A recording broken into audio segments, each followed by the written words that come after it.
यीशु ने कहा जीवन की रोटी, जीवन की रोटी मैं ही हूँ।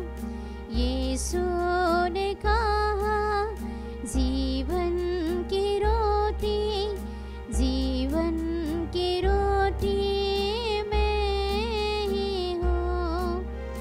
जीवन की रोटी मैं ही हूँ, जीवन की रोटी मैं ही हूँ। यीशु ने कहा सच्चा गडरिया, सच्चा गडरिया मैं ही हूँ। यीशु ने कहा सच्चा गडरिया, सच्चा गडरिया मैं ही हूँ। सच्चा गडरिया मैं ही हूँ, सच्चा गडरिया मैं ही हूँ। यीशु ने कहा जीवन की रोटी, जीवन की रोटी मैं ही हूँ। यीशु ने कहा जीवन की रोटी, जीवन की रोटी मैं ही हूँ। जीवन की रोटी मैं ही हूँ, जीवन की रोटी मैं ही हूँ। यीशु ने कहा जीवन की रोटी, जीवन की रोटी मैं ही हूँ। यीशु ने कहा जीवन की रोटी, जीवन की रोटी मैं ही हूँ। খ্রিস্ট যিশুর আরাধ্য নামে তোমাদের স্বাগত জানাই। আমরা আজকে বাইবেলে গুরুত্বপূর্ণ কয়েকটা বচন শিখব, কারণ এই বচনে আমাদের অনেক আশীর্বাদ নিহিত আছে। আমরা অনেকবার আশীর্বাদের জন্য প্রার্থনা যাচনা করে এদিক ওদিক গিয়ে প্রার্থনা যোগদান করে। ঠিকই আমাদের ঈশ্বর আশীর্বাদের ঈশ্বর আছে। সমস্ত সমস্যা মুক্ত করে আনন্দময় জীবনের উৎসব যীশুখ্রিস্ট আমাদের অনুগ্রহে এবং আমাদের আনন্দে রাখতে চায়। তার জন্য ঈশ্বর আমাদের বাইবেলে অনেক শিক্ষাগুলো দিয়ে আমাদের উদ্বুদ্ধ করে। তার মধ্যে একটা গুরুত্বপূর্ণ শিক্ষা হচ্ছে পরম পবিত্র খ্রিস্টপ্রসাদ অথবা ইউক্যারিস্ট পবিত্র মিশা। পবিত্র মিশার মধ্যে আজকে একটা ক্লাস আমরা শুনতে যাচ্ছি, সেটাতে আশীর্বাদ অনেক নিহিত আছে। আমি অনেকবার আমাকে অনেক লোক ডাকতো যখন মানুষেরা মরণাপন্ন অবস্থায় শুয়ে থাকে, হসপিটালে হোক বাড়িতে হোক, আমাকে অন্তিম লেবন দিতে এবং খ্রিস্টপ্রসাদ দিতে অনেকবার ডাকতো। আমি অনেক ব্যক্তিদের যে এক্ষুনি মরে যাবে বলে চটপট করা, শ্বাস নিঃশ্বাস করতে পারছে না বলে কষ্ট পাওয়া অনেক রোগীদের কাছে গিয়ে আশীর্বাদ করে খ্রিস্টপ্রসাদ দিল। সেরা সকলে বেঁচে গেছে, মরেনি।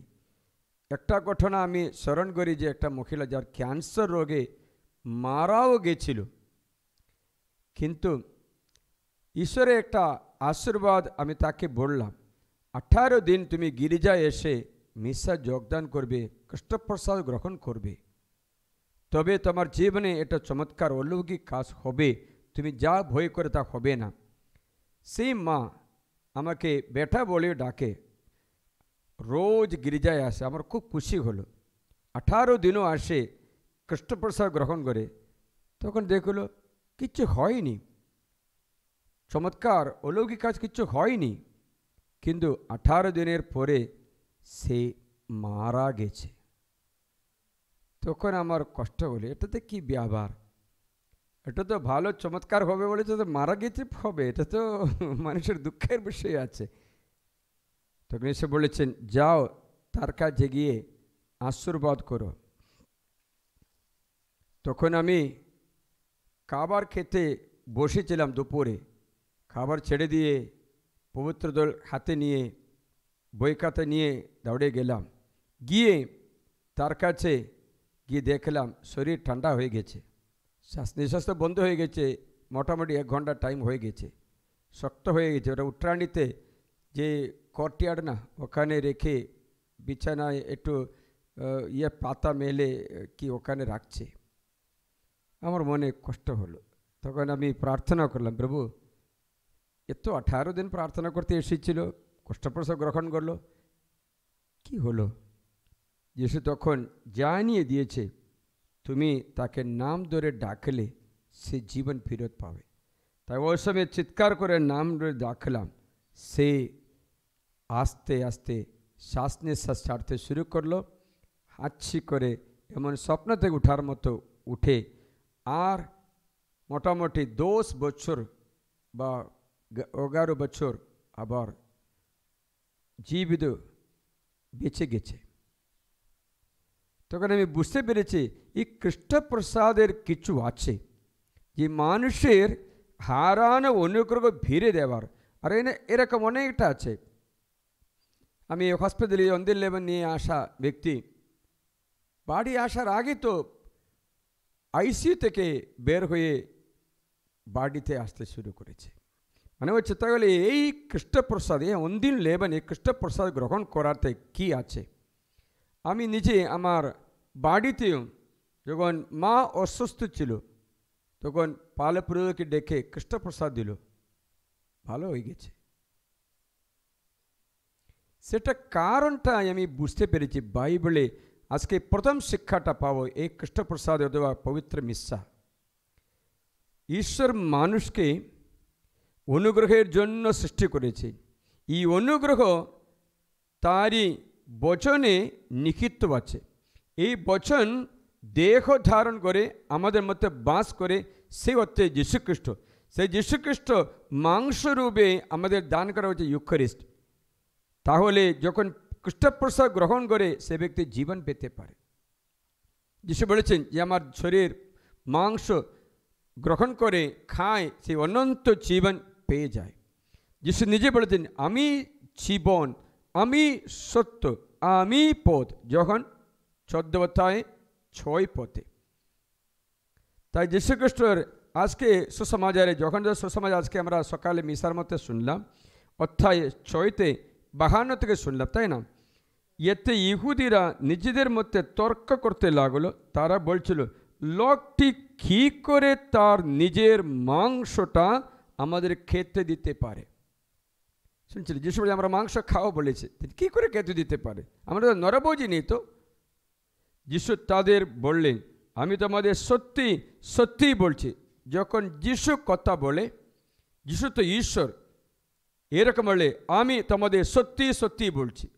যদি প্রবক্তা নবী কোনো ব্যক্তি কথা বললে, পরমেশ্বর কথা বলছেন বলে বলে, তাই না?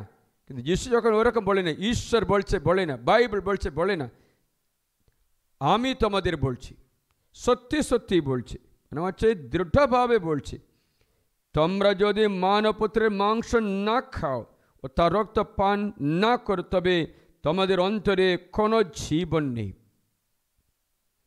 যে কেউ আমার মাংস খায় ও আমার রক্ত পান করে সে অনন্ত জীবন পেয়ে গেছে, আর আমি শেষ দিনে মানে হচ্ছে মানুষের যুগের অন্তে, যুগান্তে, শেষ দিন বাইবেল এখন যুগান্ত, এন্ড অফ দ্য ওয়ার্ল্ড, যুগান্ত, শেষ দিনে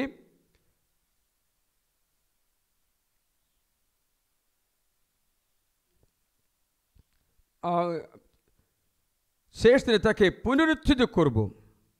54 পুনরুত্থিত করব, কারণ আমার মাংস প্রকৃত খাদ্য আর আমার রক্ত প্রকৃত পানি। যে কেউ আমার মাংস খায়, আমার রক্ত পান করে, সে আমাতে বসবাস করে। এটা তো বড় গুরুত্বপূর্ণ শিক্ষা। যে আমার মাংস রক্ত গ্রহণ করে সে আমাতে বসবাস করে। কারণ ধরে বসবাস করে, যিশুতে বসবাস করে।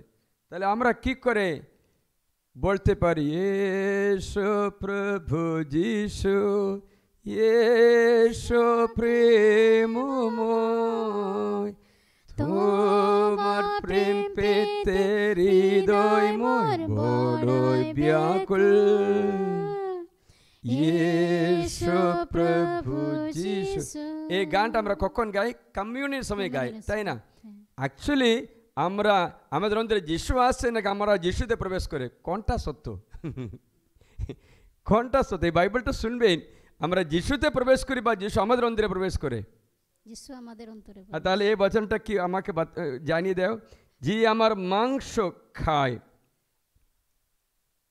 আমার প্রকৃত যে কেউ আমার মাংস খায়, আমার রক্ত পান করে, সে আমাতে বসবাস করে।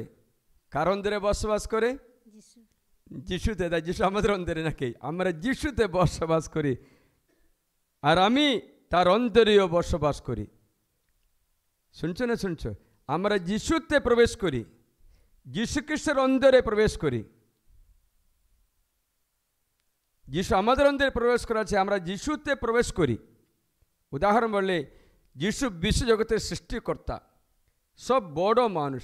বাইবেল লেখা যিশুর করতলে ভূমি মেপেছে, করতলে আছে সমুদ্রের জল পুরা। তাহলে একটা ইমাজিন করতে পারবেন আমরা কত বড় সেই যিশু।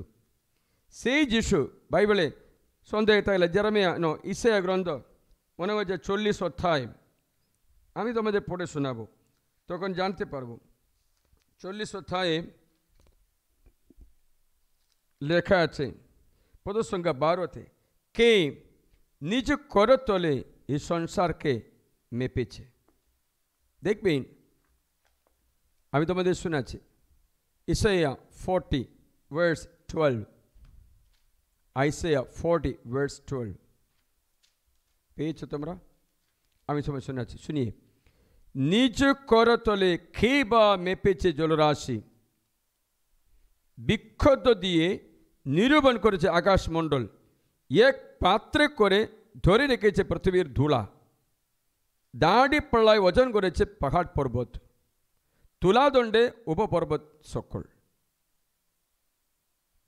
এই প্রভু এত মহান, সে আমরা তার অন্তরে প্রবেশ করে, সে আমাদের অন্তরে প্রবেশ করছে, কিন্তু আমরা তার অন্তরে প্রবেশ করে। কার অন্তরে? প্রভুর অন্তরে প্রবেশ করে। মানে বড় পাত্রের মধ্যে ছোট পাত্র রাখতে পারবে? ছোট পাত্রের মধ্যে বড় পাত্র রাখতে পারবে? পারবে না। তাই এই জগতের নিয়ন্তা ঈশ্বরের অন্তরে আমরা প্রবেশ করে দিই, তখন আমরা অনুভব করি যিশু আমাদের অন্তরে আছে। অ্যাকচুয়ালি আমরা যিশুর অন্তরে প্রবেশ করে। তার জন্য দেখো, আমাকে খ্রিস্টপ্রসাদ যোগ্যভাবে গ্রহণ করা ব্যক্তি যিশুর অন্তরে থাকছে বিথায় শয়তান পালিয়ে যায়, রোগ নিরাময় করে, সমস্যা দূর হয়ে যায়, পয়সা দিয়ে সব কিছু কেটে যায়। তাই যোগ্যভাবে খ্রিস্টপ্রসাদ গ্রহণ করা ব্যক্তি ঈশ্বরের অন্তরে প্রবেশ করে। সেই সময়ে শয়তান সে ব্যক্তির মধ্যে যদি কোনো আঘাত করে, বিনাশ করে, কোনো ক্ষতি করে, কোনো স্বাস্থ্য নষ্ট করে, অথবা কোনো কোনো প্রকারের শান্তি নষ্ট করে, সে শয়তান দূর হতে হবে। কারণ আমরা যিশুতে প্রবেশ করি, শয়তান যিশুতে প্রবেশ করতে পারবে না। শয়তান যিশুতে প্রবেশ করতে পারবে না। শয়তান প্রবেশ করতে পারে আমাদের অন্তরে যদি পাপ থাকলে, আমাদের অন্তরে আমাদের আঘাত করতে হবে। যিশুকে আঘাত করতে পারবে না। 3 বার যিশুকে প্রলোভন দেখা হলে প্রলোভনে পড়েনি, যিশু শয়তানকে জয় করলো, শয়তানের উপরে বিজয় হয়ে শয়তানকে পরাজিত করে দিল। তাহলে শয়তান ভয় পাচ্ছে। বাইবেলে আর একটা বচন আছে, যে আমার অন্তরে থাকে, যার অন্তরে আমার বাণী থাকে, সে যা চাইবে তা পাবে। শুনছিলে? তাহলে সঙ্গে সঙ্গে আমাদের আরোগ্য, সুস্থতা, শান্তি এই খ্রিস্টপ্রসাদে গ্রহণ করার সময় বিশ্বাসের সঙ্গে গ্রহণ করতে হয়। জুদাস ইস্কারিওতের মতো নয়, অন্তরে প্রবেশ করে। তার জন্য যখন মঙ্গল সমাজের অধ্যায় 15 ওজন 7টা শুনি, যখন 15:7, এই খ্রিস্টপ্রসাদ যে আমরা গ্রহণ করি, সেটা আমি এই তথ্যগুলো পরে আমি জানাব। তোমরা যদি আমাতে থাকো আর আমার সমস্ত কথা তোমাদের অন্তরে থাকে, তাহলে তোমরা যা ইচ্ছা তোমরা যাচনা করো, তোমাদের জন্য তাই করা হবে। মানে হচ্ছে আমাদের অন্তরে ঈশ্বরের বাণী। ঈশ্বরের বাণী মানে ঈশ্বর। ঈশ্বরের বাণীকে যীশুখ্রিস্ট। লেখা আছে যিশুর দ্বিতীয় নাম হচ্ছে ঈশ্বরের বাণী। জানেন তো? জানো না? যিশুর দ্বিতীয় নাম হচ্ছে ঈশ্বরের কথা। লেখা আছে প্রত্যাদেশ গ্রন্থ, বলো প্রত্যাদেশ গ্রন্থ 19 অধ্যায়ে পদ সংখ্যা 13 লেখা আছে, জানো? শুনি। তাই যিশুর আরেকটা নাম হচ্ছে ঈশ্বরের বাণী। আমরা যখন জানি ঈশ্বরের বাণী মানে ঈশ্বর আমাদের অন্তরে, আর আমি যিশুতে থাকা, সে ব্যক্তি যা চাইবে তা পাবে। শুনি, তিনি রক্তে ভেজানো একটা আলো আনে জড়ানো, মানে যন্ত্রণা ভোগ, তার নাম ঈশ্বরের বাণী। তাহলে তা পুরা জানতে থেকো। 11 থেকে শোনো।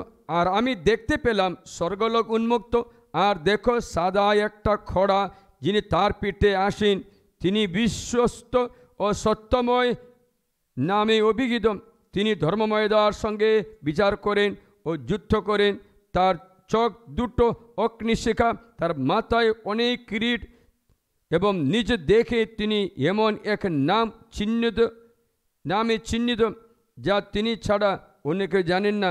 তিনি রক্তে ভেজানো এক আলোবানে জড়ানো, তার নাম ঈশ্বরের বাণী। তার নাম ঈশ্বরের বাণী।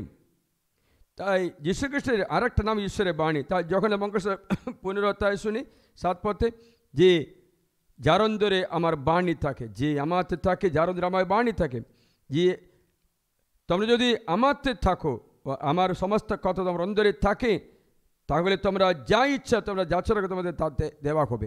মানে হচ্ছে এই বচন দেহ ধারণ করে আমাদের অন্তরে প্রবেশ করে, সে হচ্ছে যিশুর মাংস, সে হচ্ছে যিশুর পরম প্রসাদ, রুটি রূপে দেওয়া কৃষ্ণপ্রসাদ।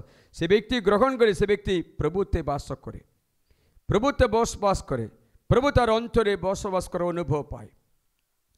সে কি জানো? প্রথম জগনে অর্থাৎ 4:3 লেখা আছে, 4:4, আমি তোমাদের আগে জানালাম। প্রথম জগন 4:4, যদি তোমাদের কোনো কষ্ট হয়, কোনো লড়াই করে, কার স্বামীর সঙ্গে হোক, কারোর সঙ্গে হোক, তোমাদের একটা বিশ্বাসের বিরুদ্ধে লড়াই হোক বা শয়তানের বিরুদ্ধে লড়াই হোক, এই বচনটা তোমরা বারবার বলতে থাকো। বচন এটা 4 অধ্যায় 4 পদ, প্রথম যখন 4:4, 1 জন চ্যাপ্টার 4 ভার্স 4, তোমরা হে বৎস, তোমরা ঈশ্বর থেকে উদ্গত আর তাদের জয় করেছ, শয়তানকে জয় করেছ, কারণ জগতে যা আছে তার চেয়ে মহত্তর তিনি, যিনি তোমাদের অন্তরে আছেন। জগতে যা আছে মানে জগতের থাকা শয়তানের চেয়ে শক্তিশালী তোমার অন্তরে আছে। তাহলে কি করে তুমি বিনাশের পথে যেতে পারে? তাই এই বচনটা পড়বে, তখন তোমার শরীর সুস্থ হতে শুরু করবে। আমি শুনলাম এই প্রার্থনা মতে, আজকে করুণাময় প্রার্থনা মতে মতি আমার জন্য প্রার্থনা হলো, ফাদারকে সুস্থ করে প্রভু। ও প্রার্থনা ঈশ্বর শুনেছে, আমি জানতাম না ওর প্রার্থনা সঙ্গে সঙ্গে শুনেছে। এর মানে কি? মানে কি আমি ভালো হয়ে গেছি? প্রিয়জন, তাহলে বিশ্বাসে প্রার্থনা মানে হচ্ছে বচনের প্রার্থনা সঙ্গে সঙ্গে আশীর্বাদে পরিণত হয়, মানে হচ্ছে সঙ্গে সঙ্গে অনুগ্রহে পরিণত হয়। তাহলে বাণী যে খ্রিস্ট যিশু মাংসরূপে রুটির আগারে আমাদের অন্তরে প্রবেশ করলে সত্যি আমরা সুস্থ হয়ে উঠি, পবিত্র হয়ে উঠি। তার জন্য আমাদের অন্তরে বাস করে যীশু খ্রিস্ট জগতে থাকা ব্যক্তির চেয়ে মহত্তর, মহান। তাই প্রিয়জনেরা, কারণ আমার মাংস প্রকৃত খাদ্য, আমার রক্ত প্রকৃত পানীয়, যে কেউ আমার মাংস খায়, আমার রক্ত পান করে, এসে আমাতে বসবাস করে, আমি তার অন্তরে বসবাস করি। যেভাবে জীবনময় পিতা আমাকে প্রেরণ করেছেন আর আমি পিতার জন্য জীবিত, সেইভাবে সে যে আমাকে খায় সে আমার জন্যই জীবিত থাকবে, আমার জন্যই জীবিত থাকবে।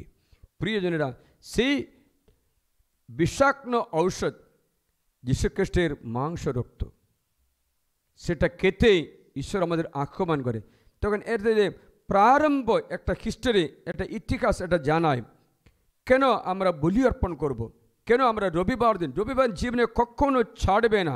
সব কিছু ছাড়া হতে পারে, কিন্তু ঈশ্বরে বলি অর্পণ করা রবিবার দিনে কখনো গির্জা কামাই করবে না, গির্জা ছাড়বে না। কারণ তুমি জানো না তোমার কি অনুগ্রহ। তা বিশ্বস্তভাবে বলি অর্পণ করা ব্যক্তি অনুগ্রহভাবে জীবনযাপনও করে। তোমাদের আদি পুস্তক থেকে জানায়, এই বাইবেলে সমস্ত কিছু আদি পুস্তকে লেখাই আছে। সব কিছু জানার জন্য আমরা আদি পুস্তক পড়লে বুঝতে পারবে, এবং অন্তিম পুস্তকও আছে, সেটাতে সমাপ্তি আছে।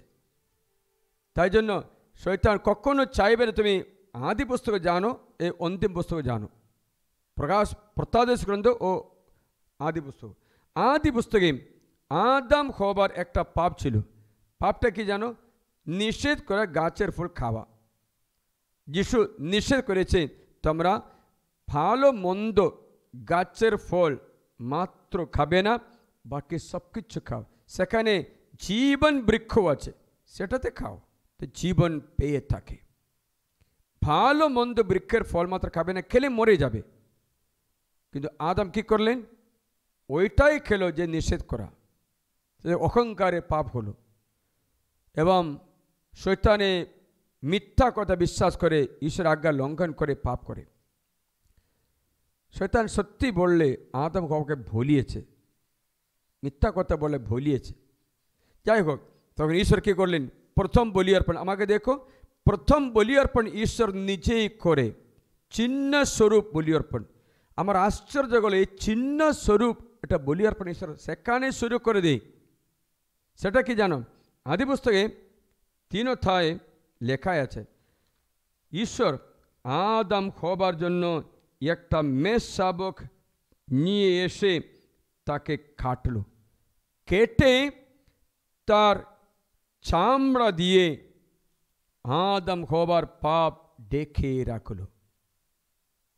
প্রথম বলি অর্পণ মানে হচ্ছে মানুষের জীবন বলি অর্পণের জন্য শয়তানকে ছাড়িয়ে দেওয়া, পরাজিত করা, শত্রুকে পরাজিত করা একটা বলি আছে, এই মিশা। তা তোমরা দেখতে পাবো, আমি তোমাদের 20 থেকে শোনাই 3 অধ্যায়। সেই মানুষ নিজের স্ত্রী নাম হবা রাখলো, কেননা সেই সকল জীবিতের জননী হলো। কিন্তু প্রভু পরমেশ্বর মানুষ আর স্ত্রীর জন্য চামড়ার পোশাক প্রস্তুত করে তাদের পরালেন। দেখেছিলেন? চামড়া একটা পোশাক বানিয়েছে যেন আদম হবার পাপ ডেকে রাখলো, নগ্নতা ডেকে রাখলো। ডেকে রাখলে মাত্র হবে না, পাপ তো থেকে যায়। তা খ্রিস্ট যিশু সেই পাপে প্রাশ্চিত্য রূপে পাপ নিজের উপরে নিয়ে নিয়ে বলি অর্পণ করে প্রাশ্চিত্য করলো। সেটা পবিত্র খ্রিস্টাভিষেক ও খ্রিস্টজাগ অথবা মিশা। তার জন্য শয়তান জীবনে কখনো পছন্দ করবে না তুমি বলি অর্পণ করো। তুমি মিশাতে যাও, ভক্তির সঙ্গে বলি অর্পণ করো, প্রভুকে প্রার্থনা করো, কমিউনিয়ন পরপ্রসাদ গ্রহণ করে খ্রিস্টপ্রসাদ গ্রহণ করো। শয়তান চাইবে না। প্রিয়জনেরা, তাই এই থেকে আমরা দেখতে পাই মানুষের বলি অর্পণের জীবন। আদামের সন্তান কাইন আবেল কি করলেন? বলি অর্পণ করলেন। কিন্তু কাইনের বলি অর্পণ মাত্র ঈশ্বর পছন্দ করে নেই না। এর কারণ আমি আর একটা ভিডিওতে আপনাকে জানালাম, যুবক যারা প্রথমবার দিয়েছি বলে দিচ্ছি, কাইনের বলি অর্পণ যেন পছন্দ করেনি। এর কারণটা বলতে পারো? কারণ কাইন রক্তবলি উৎসর্গ করল না। দ্বিতীয়, কাইন নিজ পাপ ত্যাগ করে বলি উৎসর্গ করে না। পাপের সঙ্গে বলি অর্পণ করা মানে হচ্ছে এই জগতের অনেক ব্যক্তিদের বলি অর্পণ পাপের সঙ্গে বলি অর্পণ আছে, কাইনের বলি অর্পণ আছে। কাইনের মতো বলি অর্পণ করা বলি স্বীকৃতি পাবে না। মানে হচ্ছে পাপের সঙ্গে বলি অর্পণ করা। কি করে জানতে পারো? বাইবেল লেখা আছে ঈশ্বর কায়েনের প্রতি ও তার বলি প্রতি প্রসন্ন হয়নি। এই বচন শুনলে বুঝতে পারবে, শুনে আছে।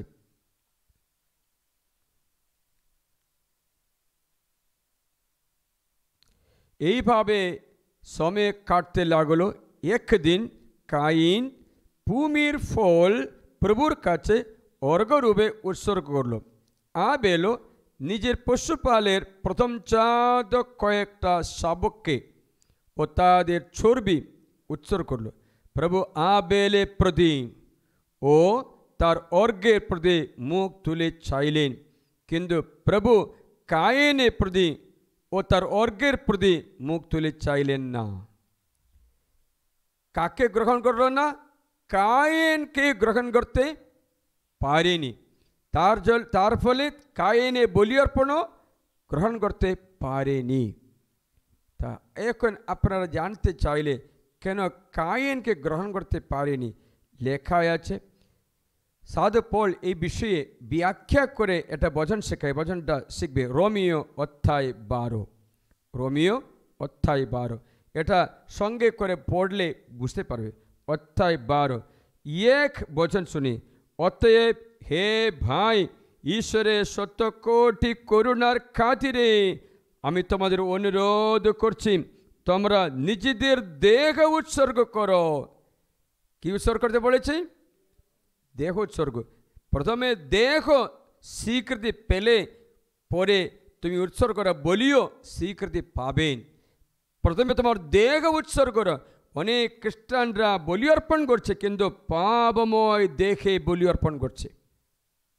তার জন্য বলিও স্বীকৃতি পায় না, তুমিও স্বীকৃতি পায় না, আশীর্বাদ চুরিও করা হচ্ছে, পাচ্ছে না। এটা অনেক খ্রিস্টানরা জানে না। এরা এমনি গির্জা যাবে, শরীরে কোনো প্রস্তুতি নেই। পান খেয়ে, সুপারি খেয়ে অথবা চুইংগাম খেয়ে কমিউনিটিতে আসা অনেক আমি দেখলাম। 1 ঘন্টা উপবাস করে না, পাপ স্বীকারও করে না, সকাল পর্যন্ত নোংরা ছবিগুলো দেখে, সমস্ত সিরিয়ালগুলো প্রোগ্রামগুলো দেখে পরে সকালে এসে মিশা করছে, অথবা মিশা রাত্রি পুরা, অথবা শনিবারে মদ খেয়ে খারাপ বন্ধুত্ব করে, খারাপ সিনেমাগুলো দেখে, নেশা করে, ঝগড়া করে, বেবিচার করে সকালে আমরা মিশাইতে বলি অর্পণ করতে। তুমি স্বীকৃতি পানে তোমার শরীর ঈশ্বরের বলি বস্তু, তোমার শরীর ঈশ্বরের মন্দির, সে মন্দিরে পবিত্র রাখতে পারে না। নিজেদের দেহ উৎসর্গ করো। কেমন? এক জীবন্ত শরীর। জীবন্ত শরীর মানে, জীবন্ত শরীর মানে কি বুঝতে পারছো না? মরা শরীর মানে কি? মৃতদেহ। জীবন্ত শরীর মানে কি? যাদের অন্তরে জীবন আছে, তাতে নয়। আমি জানি তোমরা তাই বলবে। জীবন্ত শরীর মানে কি জানো?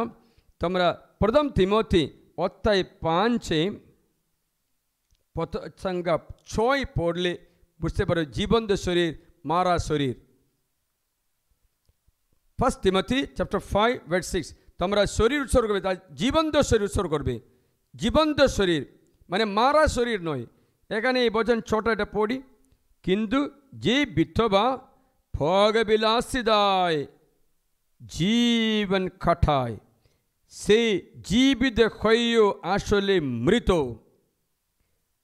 জীবিত হয়েও আসলে মৃত। তোমার বলি অর্পণ করে আমার শরীর জীবিত শরীর, জীবন্ত শরীর মানে হচ্ছে ভোগবিলাসিতায় মগ্ন শরীর নয়, ঝগড়াঝাটি করার শরীর নয়, ঘৃণা করার শরীর নয়। তার যিশু বলেছেন, যদি তুমি বলি অর্পণ করতে আসো, সেখানে যদি জানতে পারো তোমার ভাইয়ের বিরুদ্ধে তোমার কিছু কথা আছে, অথবা তোমার বিরুদ্ধে তোমার ভাইয়ের কোনো কথা আছে, তখন তুমি বলি ছেড়ে দাও, অর্পণ করবে না। চলো প্রথমে ভাইয়ের সঙ্গে মীমাংসা করার পরে এসে বলিও উৎসর্গ, নাইলে তুমিও স্বীকৃতি পাবে না, তোমার বলিও স্বীকৃতি পাবে না। একটাই বলি, জীবন পরিবর্তন করা বলি করতে পারবে। আজকে অনেক খ্রিস্টানরা মিশার মতো আশীর্বাদ লাভ করে, কিন্তু অনেক ব্যক্তিরা লাভ করেও না, কারণ এরা জীবন্ত শরীর উৎসর্গ করে না। এরা শরীরে টাটু করবে, নোংরা করবে, বেবিচার করবে, হস্তবাইজার করবে, সব ধরনের পাও করবে, তারপরে নেশাও করবে, টিভি বগে সব কিছু জগতে সব কিছু মগ্ন হয়ে ওই নোংরা শরীরে, ঘৃণা শরীরে, ঝগড়া করা শরীরে, অথবা অলসতা, হিংসা, ঈর্ষা, রাগ, মাতলামি সব কিছু নিয়ে আমরা নতুন একটা কাপড় পরে সব কিছু ডেকে রাখে, সুন্দর শাড়ি পরে, ব্লাউজ পরে, সিঁদুর লাগিয়ে, পাউডার লাগিয়ে ভালো হয়ে গেছে মনে করে। এটা শরীরে বাইরে মাত্র ভালো হলো, অন্তর ঠিক না, অন্তর ঠিক না। ভাই বলছে যে বিধবা ভোগ বিলাসে দেয়, মানে হচ্ছে চোখের লালসা, দেহ লালসা, অহংকার সব পাবে, ভোগ বিলাস দেয়, দিন কাটায়, সে জীবিত হয়ে আসলে মৃত। তখন এটা সঙ্গে করে পড়ে দেখো, একটা জীবন্ত শরীর, রোমে 12 1 দেখো, এক জীবন্ত শরীর, পবিত্র শরীর, ঈশ্বরের গ্রহণীয় বলিরূপে, এই তো তোমাদের চেতনাপূর্ণ উপাসনা।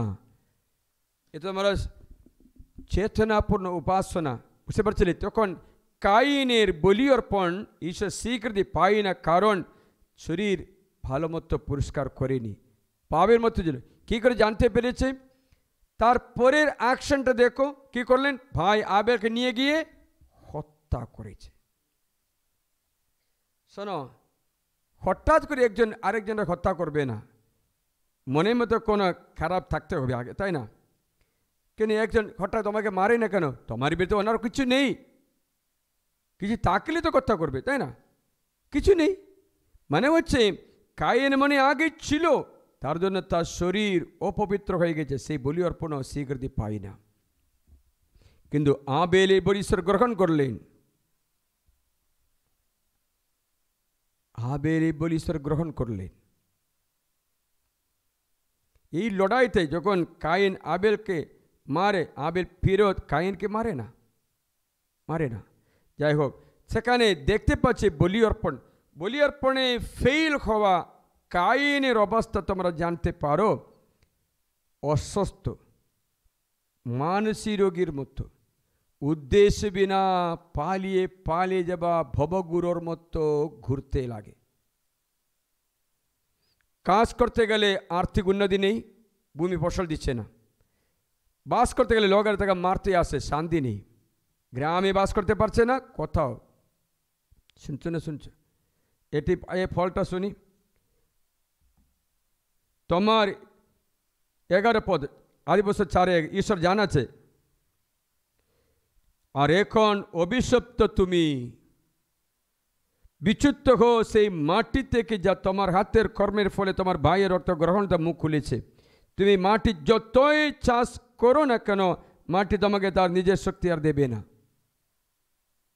তুমি পৃথিবীতে উদ্দেশ্যবিহীন পলাতক হবে, পালিয়ে পালিয়ে যাবে।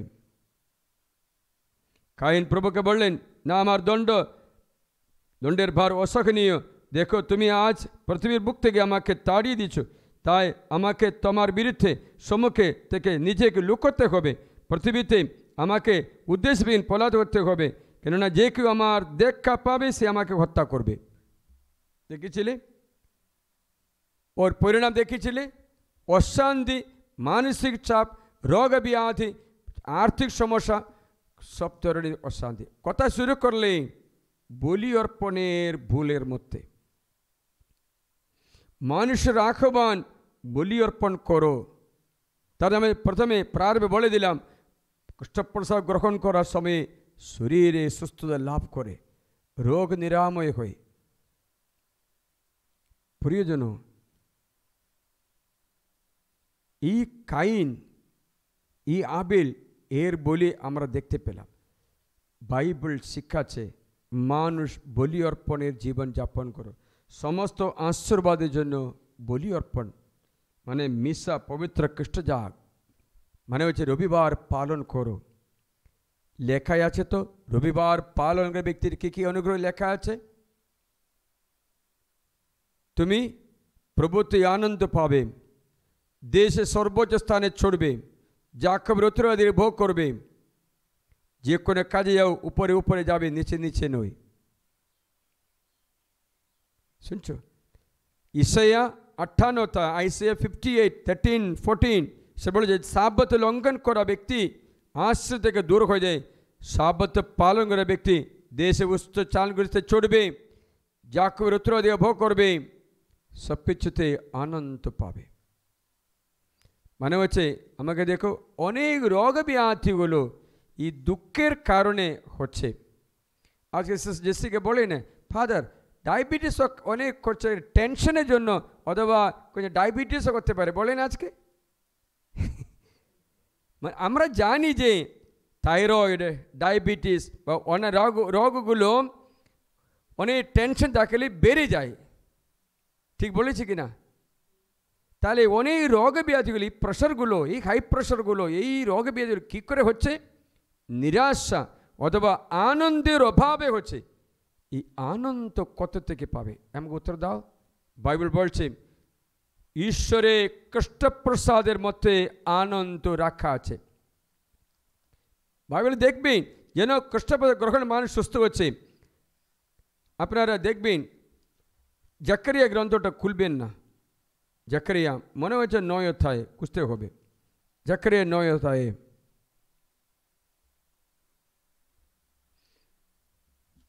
পদসংখ্যা দেখি 17 শুনবে। আহা কেমন মঙ্গল, কেমন শোভা গম যুবকদের ও নতুন আঙ্গরস যুবতীদের সতেজ করে তুলবে। Young men and women continuously flourish with the bread made of wheat and the grape juice, the wine made of the grapes. বুঝতে পারছিলে কত আনন্দ দান করে যুবক যুবতী হতে থাকে। মানে হচ্ছে তার দৃশ্যবাণী, আমার মাংস ব্যক্তি কখনো মরিবে না, বলে না? তাই দ্রাক্ষরস যুবক যুবতীদের আনন্দে, prosperity, splendid, fine, and how splendid will be with the wheat to make the young men flourish and the new wine the maidens. শুনছো? আহা কেমন মঙ্গল ও শোভা, কাকে? গম যুবকদের ও নতুন আঙ্গুর যুবতীদের সতেজ করে তোলে। আনন্দ, এই আনন্দ নষ্ট হয় কখন জানো? আনন্দ নষ্ট হয়ে খ্রিস্ট যিশুকে অযোগ্যভাবে গ্রহণ করে অথবা গ্রহণ করে না। জুদাস ইস্কারিয়তের আনন্দ কখন নষ্ট হলো?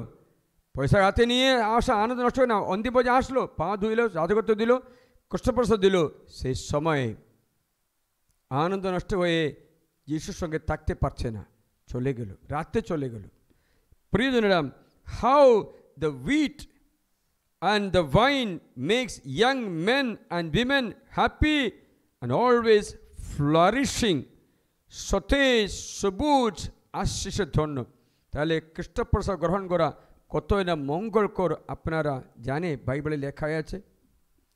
Many people do not take care of the Holy Eucharist, the Sunday Mass. They don't care to take the bread and the wine which is consecrated to God, which is made a body and blood of Christ. খ্রিস্ট যিশু দেহ রক্ত বানানো এই দ্রাক্ষরস ও গমের রুটি পাতলা হলেও যুবক যুবতীদের তেজস্বী, সবুজ, সতেজ, তেজস্বী করে তোলে, উজ্জ্বল করে তোলে।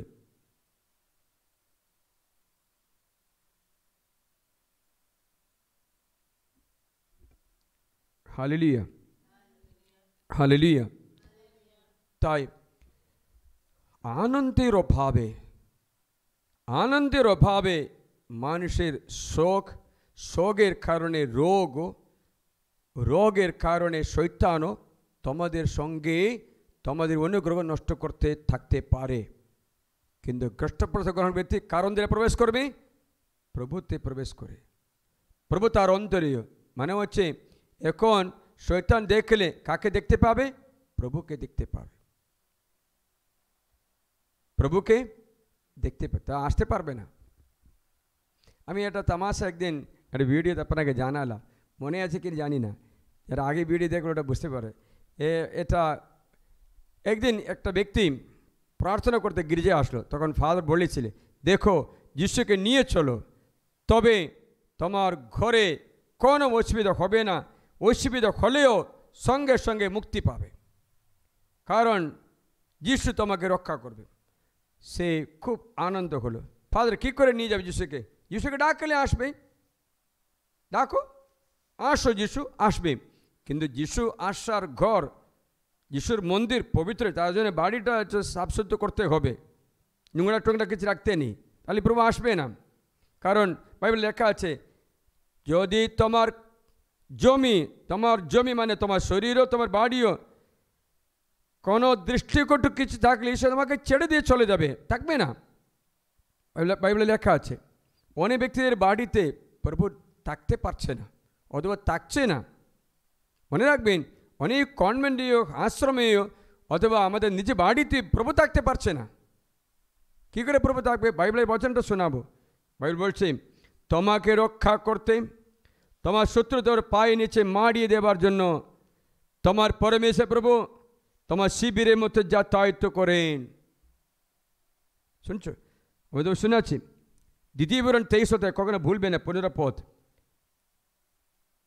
Deuteronomy chapter 23 verse 15, কেননা তোমাকে রক্ষা করতে ও তোমার শত্রুদের হাতে তুলে দিতে তোমার পরমেশ্বর প্রভু তোমার শিবিরের মধ্যে যাতায়াত করেন। সুতরাং তোমার শিবির পবিত্র এক স্থান হোক, পাছে সেখানে দৃষ্টিকটু কিছু দেখলে তিনি তোমাকে একেবারে রেখে যান, আর থাকবে না। তাই সেইগুলো ভালো মতো পাপ স্বীকার করে, পশ্চাতাপ করে, অনুতাপ করে যিশুকে নিয়ে যাচ্ছে ঘরে। বলে, যিশু আমি উপর তলায় একটা ঘর সাজিয়ে টুজিয়ে রেখেছি, সুন্দর ফুলদানিগুলো আছে, বেদি আছে, সেখানে আমি বাইবেল সব কিছু রাখছি, আপনি উপর তলায় পুরা নেবে, সেখানে গিয়ে আমাদেরকে রক্ষা করবেন। যিশু বলেছেন থ্যাংক ইউ। যিশু বলেছে আসছি, এসে উপর তলায় বসলো। কিন্তু ওই রাতে কেউ এসে দরজা এরকম খাওয়া দিচ্ছে, বারবার খাওয়া দিচ্ছে বলে ও দরজা খুলে দেখলো শয়তান ছিল, জ্বর করে ঢুকলো রে ভিতরে। তখন আরে বাবা কী ব্যাপার এটা, ওই লড়াই করছে, কোনো মতো তাকে বাইরে ফেলে দিয়ে দরজা বন্ধ করে উপর তলে গিয়ে যিশু বলে, যিশু তুমি কেন আমাকে সাহায্য করতে আসেন? তুমি ডাকলো না তো, আমাকে উপর তলায় একটা ঘর মাত্র দিয়েছে তো, সেখানে আসেনি তো কেউ। আর তাহলে এর কাজ পুরা উপরতলা দিয়ে দিচ্ছি, ঠিক আছে। তারপর দ্বিতীয় রাত্রে শয়তান আসলো, তখন যিশু আসেনি, ও লড়াই করে কোনো রকম বের করে যিশুকে, যিশু তুমি কেন সাহায্য করতে আসোনি? তুমি আমাকে উপরতলা মাত্র দিয়েছো তো, নিচে কোনো অধিকার দেয়নি তো, তা নিচে আসতে পারিনি তো, কী করে আমি অধিকার করে আসবো? তাহলে যিশু একটা কাজ করো, উপরতলায় নিচে দুটোই আপনাকে দিচ্ছি, দে দরজার চাবি, আপনি নিন, আপনি খুলে দিন, আমি যাতায়াত করব। যিশু বলেছেন, চাবিটা তোমার হাতে রাখ, আমি দেখব, কোনো চিন্তা নেই, আমি দেখাশোনা করব। তৃতীয় রাত্রে শয়তান আসলো, খাওয়া দিল। তখন যিশু উপরতলা থেকে নেমে আসছে, এসে দেখলো, দরজা খুলে দেখলো, কি হলো রে? ও সরি জিসাস, মালিক চেঞ্জ হয়েছে, জানতাম না। সে সরি বলে চলে গেল। এই ঘরের মালিকটা চেঞ্জ হয়েছে, এখন জানতে পেরেছি, আগে আমি জানতাম না। I did not know that the owner of the house is changed, ownership change, I don't know. Sorry Jesus, I will not come to disturb you, went away. তোমাকে বিরক্ত করতে আসবো না। প্রিয়জনেরা, তামাশা হলেও এটা চিন্তা করতে পারে, তোমাদের ঘরে প্রভুকে স্বাগত জানানোর মতো একটা পরিশুদ্ধ আছে কি না? অনেকবার প্রভু আসতে পারবে না, তোমার শিবির থেকে চলে যেন না যায়, তোমাকে রক্ষা করতে, তোমাকে তোমার শত্রু তোমার পায়ে তুলে মারিয়ে দেওয়ার জন্য ঈশ্বর তোমার শিবিরের মধ্যে যাতায়াত করে। তার জন্য প্রিয়জনেরা, এর জন্য পবিত্র বলি উৎসর্গ করে সব তুমি প্রভুতে প্রবেশ করবে, প্রভু তোমার অন্তরে প্রবেশ করবে, তখন শত্রু তোমাকে আর দেখতে পাবে না, তাহলে আক্রমণ করতে পারবে না। একথা শুনে কারো ছানি রোগ সুস্থ হতে দেখতে পাচ্ছি, বা চোখের ছানি রোগ সুস্থ হতে দেখতে পাচ্ছি, আর কারো গলা সম্বন্ধে রোগ সুস্থ দেখতে পাচ্ছি, কোমরের রাইট সাইডে, ডান সাইডে মেরুদণ্ডের সঙ্গে সংযুক্ত পায়ের খুব যন্ত্রণা সুস্থ হতে দেখতে পাচ্ছি, অনেক ব্যক্তিরা আশীর্বাদ পেতে থাকে, পেটে ব্যথা, কারো সকাল থেকে পেট ব্যথা বলে তাকে কারো পেট ব্যথা সুস্থ হতে দেখতে পাচ্ছি। হালেলুয়া। মানে হচ্ছে ঈশ্বরের বাণী শোনা মাত্রই আশীর্বাদ চলে আসে, তাহলে বাণী গ্রহণ করে নিলে কত সুন্দর হবে। প্রিয়জনেরা, প্রভুতে বসবাস করে এর মানে কি জানো? মানে এটা শত্রু তোমাকে দেখলে তোমাকে দেখতে পাবে না, যিশুকে দেখতে পাবে। বাইবেল লেখা, যার জন্য বাইবেলের সামসঙ্গীত আছে, তোমরা জীবনে কখনো না ভুলে প্রতিদিন এই সামসঙ্গীত করতে চেষ্টা করবে, স্মরণ করবে। সামসঙ্গীত 91, সামসঙ্গীত বচন একটা শুনি, তুমি যে বাস করো পরাৎপরে গোপন আশ্রয়ে, পরাৎপরে অন্ধরে তুমি বাস করছো, তুমি যে সর্বশক্তিমানের ছায়ায় রাত্রি যাপন করো, সর্বশক্তিমানের ছায়ায়। দেখলে সর্বশক্তিমানকে দেখতে পাচ্ছে, তোমাকে দেখতে পাবে না। প্রভুকে বলো, আমার আশ্রয়ে, আমার গিরিদুর্গ, আমার পরমেশ্বর, তোমাতে ভরসা রাখি। বাধ্যের ভাত থেকে ও সর্বনাশের মোড়ক থেকে তিনি তোমাকে উদ্ধার করবেন, তার পালক দিয়ে তিনি তোমাকে ডেকে রাখবেন। দেখেছিলি? তো তোমাকে দেখতে পাবে না, যিশু পালকের নিচে আশ্রয় নেই। কি সুন্দর জানো? তার ডানের নিচে তুমি পাবে আশ্রয়, তার বিশ্বস্ততার ডাল ও রক্ষা ফলক যেন। ভয় করবে না তুমি রাত্রি বিভীষিকা, দিনমানে উডন্ত তীর, অন্ধকারে চলন্ত মোড়ক, মধ্যাহ্নে বিনাশী রোগ। দেখো, রাত দিন মধ্যাহ্ন কোনো মতো তোমার কোনো আশঙ্কা নেই, কারণ তুমি কার মধ্যে আছো? প্রভুতে বাস করছো। প্রভু তোমার অন্তরে, তুমি প্রভুতে আছো। দেখলে প্রভুকে দেখতে পায়, প্রভুকে দেখতে পায়। তার জন্য খ্রিস্টপ্রসাদ গ্রহণের ব্যক্তিকে দেখলে প্রভুকে দেখতে পায়।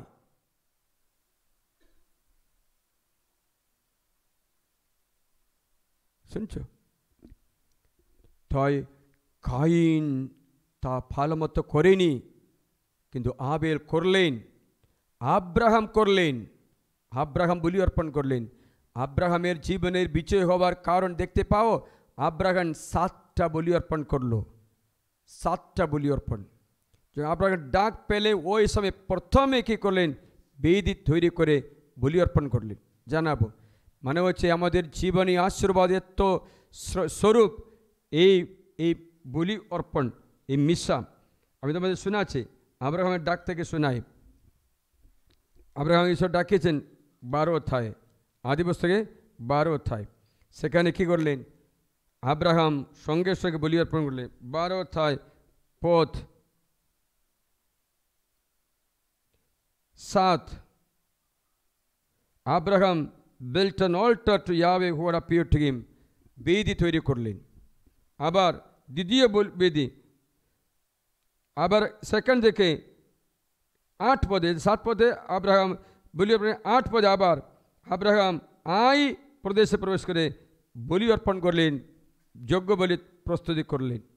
আবার তুমি দেখতে গেলে 13 অধ্যায় 3 পথে আব্রাহাম নেগেব থেকে বেথেলে আসে, সেখানে শিবির বসালেন, সেখানে আব্রাহাম বলি অর্পণ করলেন, বেদি, যজ্ঞ বেদি রেডি করলেন। আবার দেখতে চাইলে আব্রাহাম 13 অধ্যায়ে 18 পথে আব্রাহাম রাত্রে ওখানে একটা বেদি তৈরি করে মামরেতে, হেব্রন জায়গাতে বলি অর্পণ করে বেদি প্রস্তুত করে। আবার 14 অধ্যায়ে আব্রাহাম আবার বলি অর্পণ করে মেলকিসেদেকের মধ্য দিয়ে। তখন মেলকিসেদেক দ্রাক্ষরস এবং রুটি নিয়ে আসছে। শত্রু উপরে বিজয় হওয়ার আব্রাহাম এবার মহাযাজক মেলকিসেদের কাছে গিয়ে বলি অর্পণ করাছে। মেলকিসেদেক দ্রাক্ষরস এবং রুটি নিয়ে আসে, বলি অর্পণ করে। আবার আমরা দেখতে পাচ্ছি 15 অধ্যায়ে আব্রাহাম আবার বলি অর্পণ করে 17-18 পথে। সপ্তমবার আমরা দেখতে পাচ্ছি আব্রাহাম তার ছেলে ইসহাককে বলি অর্পণ করে। তা 12 অধ্যায়ে কোথাও কোথাও যায় সে ব্যক্তি বলি অর্পণ করতে থাকে, তার জীবনে বিজয় হয়ে। তাই প্রিয়জনেরা, আমাদের জীবন বলিরই জীবন আছে, বলি বিনা আমাদের জীবন নেই।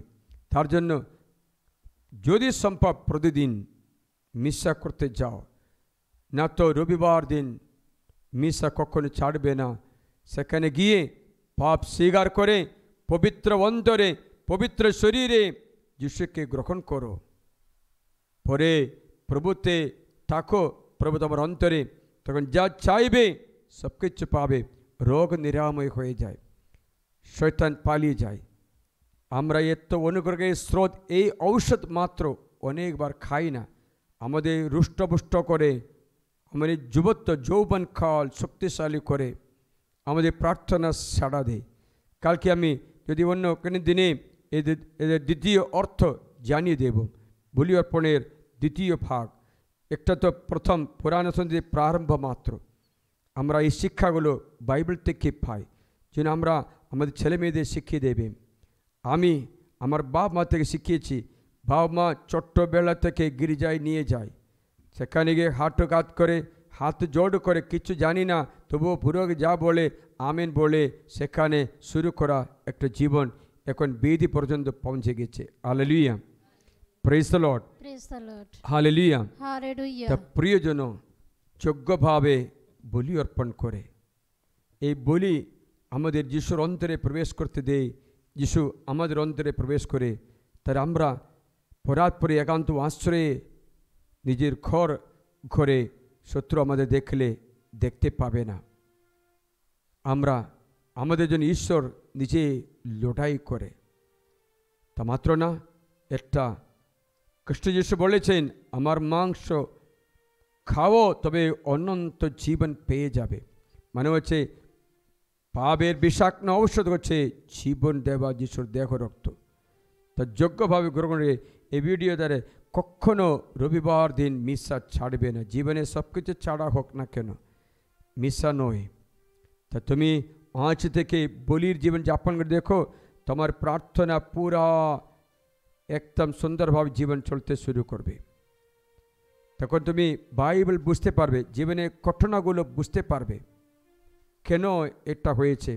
একদিন একজন বলল, একটা নার্স বলল, সেখানে একটা মেয়ে প্রসব করলে বাচ্চা, ছোট্ট বাচ্চা, কিন্তু বড় রোগে আক্রান্ত হয়ে সে মরণাপন্ন রোগে ছটফট করে। তখন সে জিজ্ঞাসা করলো, ঈশ্বর, এই বাচ্চা তো নিরপরাধী, এর কেন এই দোষ হয়েছে, কেন এর তো রোগী হয়েছে। তারপর দিন আর একটা মেয়ে প্রসব করলো, সেই বাচ্চাও ওই রকম রোগী। সে ডক্টর বলেছে কোনো মতো একে বাঁচাতে পারবে না।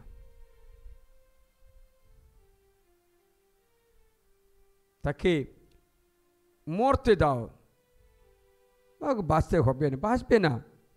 তখন স্ত্রী তার স্বামীকে জিজ্ঞাসা করলো, স্বামী, কেন ঈশ্বরের নিরপরাধী বাচ্চাকে কষ্ট পড়তে দিচ্ছে? তখন স্বামী ঈশ্বরের শত্রু ছিল। স্বামী গির্জায় যা যেন প্রার্থনা নিয়ে বললেন, ঈশ্বর আমাদের কোনো ভালোবাসে না, এত তো কথা ঈশ্বর, এ তো মানুষের জন্য নয়, ও তো স্বর্গে কথা বসছে, আমি তো ঈশ্বর দুষ্ট আছে বাবা, আমি প্রার্থনা শুনে তার কি দরকার আছে না।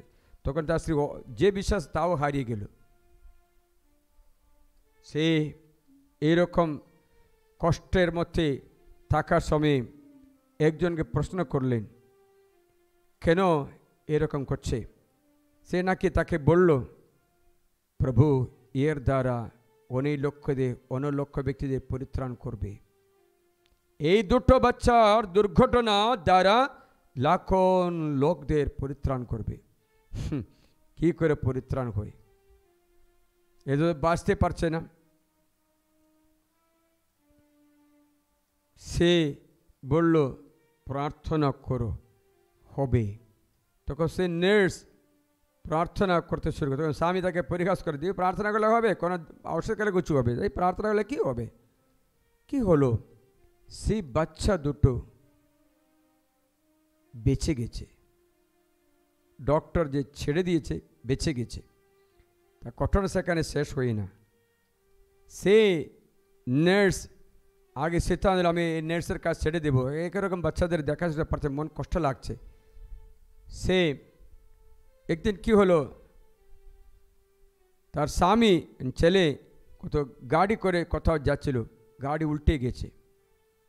উল্টে গিয়ে ছেলে একটা খাদার মধ্যে ডুবে গেল, মেরুদণ্ড কোথাও অস্থিগুলো ভেঙে গেল, মাথা ভেঙে গেল। তারপরে ওকে পাঁচর সব লাগলো, হসপিটাল নিয়ে আসলো। ডক্টর বলেছেন এ আর বাঁচবে না, এই ছেলে আর বাঁচবে না। একে লাইফ সাপোর্ট দেওয়া হলো, অক্সিজেন দেওয়া হলো, কেন জীবন কল্প সময় বাঁচাতে যেন পারে। ইন্টারনাল অর্গানগুলো অ্যাফেক্ট হয়ে গেছে। সে মা আরও দুঃখিত হলো, ও প্রার্থনা করতে শুরু করলো। কি হলো জানো, ডক্টর বলেছে বাপ মাকে একে লাইফ সাপোর্টের কোনো দরকার নেই, এ বাঁচলেও এ জীবন মৃতদেহের মতো থাকবে, সেন্স হবে না, ব্রেন ড্যামেজ, সব ড্যামেজ। এখানে যে বুটো করে খাওয়াচ্ছে সেটাগুলো ইনফেকশন ধরে গেছে, লাংসে জল জমে গেছে, এর মরতে মরতে আছে। কোনো মতো নেই। তখন সেই মা স্মরণ করলো যে দুটি বাচ্চা কীরকম সুস্থ করছে। যিশু নিজে এসে এই যুবককে স্পর্শ করে পরদিন থেকে সুস্থতা লাভ করলো। সেই ঘটনা সেই মাকে, এ ঘটনা শোনা সব ব্যক্তিদের অন্তর, অনেক ব্যক্তিরা প্রভুতে বিশ্বাস করতে নাস্তিক পর্যন্ত বিশ্বাসী হয়ে গেল। কোথায়? দুটো বাচ্চার দুর্ঘটনা। মানে হচ্ছে আমরা বুঝতে পারবো না আমাদের জীবনে যা ঘটে, কিন্তু প্রভুরই পরিকল্পনায় তাতে মঙ্গল সাধন করবে। যদিও প্রত্যক্ষভাবে অমঙ্গল, কষ্ট, ব্যথা, বেদনা পরোক্ষভাবে লাখ করোড় লোকদের পরিত্রাণ পায়। আমরা আমাদের বুদ্ধিতে প্রভুকে মাপতে পারবে না। প্রভুর সব কিছু মঙ্গলের জন্য পরিণত করে দেবে। যদি অমঙ্গল মতো দেখা যায়, মঙ্গলের জন্য পরিণত করে দেবে। আমিন। আমরা এখন আরাধনার মধ্যে প্রভুর অনুগ্রহ যাচনা করি, যেন সব কিছু প্রভু রূপান্তরিত করে। আমরা যোগ্যভাবে প্রভুর বেদিতে প্রবেশ করি, তারই উপাসনায়, তারই আরাধনায় জীবন যাপন করি। সবচেয়ে বড় আরাধনা পবিত্র খ্রিস্ট জাগে জীবন যাপন করি। আসুন।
प्रभु आराधना, आराधना यीशु आराधना, मुक्तिदाता तेरी आराधना, शांतिदाता तेरी आराधना, मुक्तिदाता तेरी आराधना, शांतिदाता तेरी आराधना।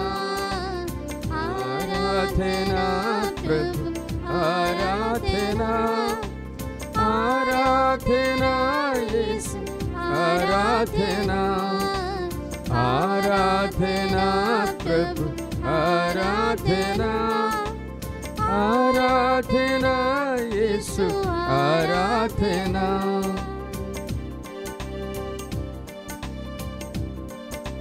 जीवनदाता तेरी आराधना आनंददाता तेरी आराधना जीवनदाता तेरी आराधना आनंददाता तेरी आराधना आराधना प्रभु आराधना आराधना यीशु आराधना आराधना प्रभु आराधना आराधना यीशु आराधना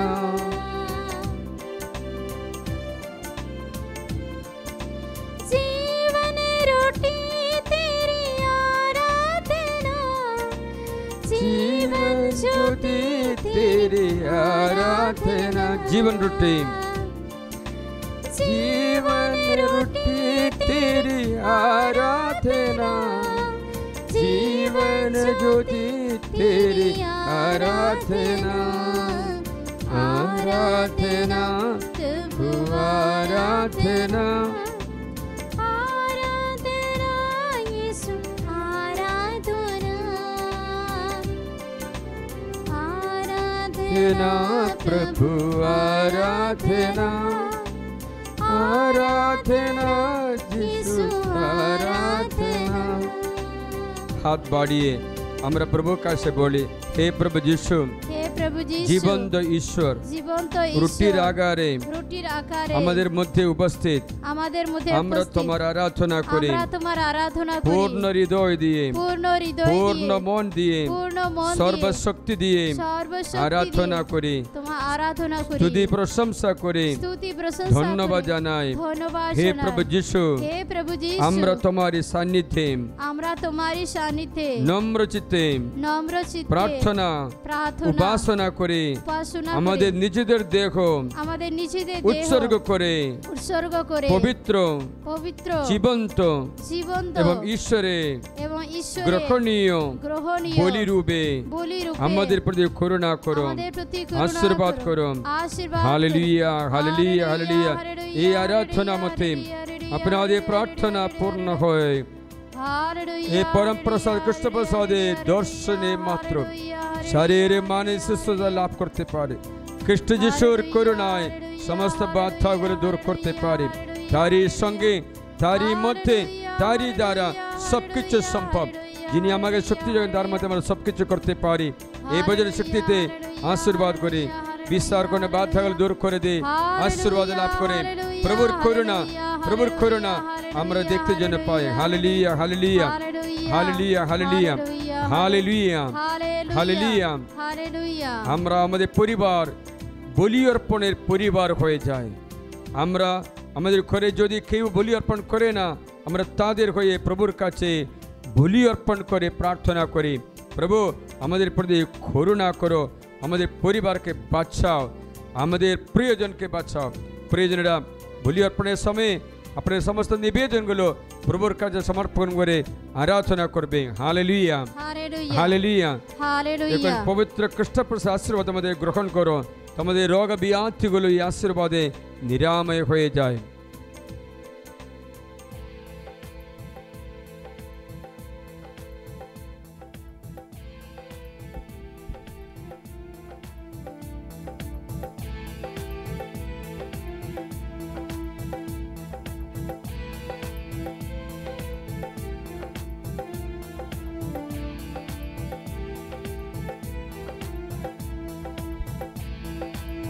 तू मेरा जीवन की रोटी है तू मेरा जीवन का पानी है तू मेरी जीवन की रोटी है तू मेरे जीवन का पानी है खाता रहो पीता रहो खाता रहो पीता रहो तेरी ही महिमा